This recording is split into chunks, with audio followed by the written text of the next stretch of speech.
അയത്തുള്ള അലി ഖമനയുടെ മകൻ മുജ്തബ ഖമനയെ ഇറാന്റെ പുതിയ പരമോന്നത നേതാവായി തിരഞ്ഞെടുക്കപ്പെട്ടു എന്ന തരത്തിൽ റിപ്പോർട്ടുകൾ പുറത്തുവരുന്നുണ്ട്. ഔദ്യോഗികമായി സ്ഥിരീകരിക്കാൻ ഇതായി കാത്തിരിക്കുകയാണ് ലോകം. ആരാണ് മുജ്തബ ഖമനയി എന്നും ഇറാന്റെ പുതിയ ശക്തി കേന്ദ്രമായി മാറാനുള്ള ശേഷി മുജ്തബയ്ക്കുണ്ടോ എന്നും പരിശോധിക്കാം. ആയത്തുള്ള അലി ഖമനയുടെ രണ്ടാമത്തെ മകനാണ് മുജ്തബ ഖമനയി.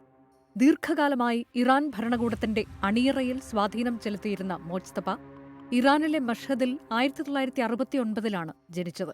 പ്രശസ്തമായ ഖ്വോം സെമിനാരിയിൽ നിന്ന് മതപഠനം പൂർത്തിയാക്കിയ മുജ്തബ ഖമനയി ഹൊജ്ജത്തുൽ ഇസ്ലാം എന്ന മധ്യനിര മതപദവിയിലാണ് നിലവിലുള്ളത്. പരമോന്നത നേതാവാകാൻ ആയത്തുള്ള പദവി വേണമെന്ന നിബന്ധനയിൽ മുജ്തബയ്ക്കായി ഇളവ് വരുത്താനിടയുണ്ടെന്നാണ് വിവരം. ഇസ്ലാമിക് റവല്യൂഷണറി ഗാർഡ്സിന്റെ പിന്തുണയാണ് മുജ്തബയെ ആയത്തുള്ള അലി ഖമനയുടെ പിൻഗാമിയാക്കിയതെന്നാണ് റിപ്പോർട്ട്. പൊതുവേദികളിൽ അധികം പ്രത്യക്ഷപ്പെടാറില്ലെങ്കിലും ഇറാന്റെ ഭരണ സംവിധാനത്തിൽ നിർണായക സ്വാധീനമുള്ള വ്യക്തിയാണ് മുജ്തബ ഖമനയി.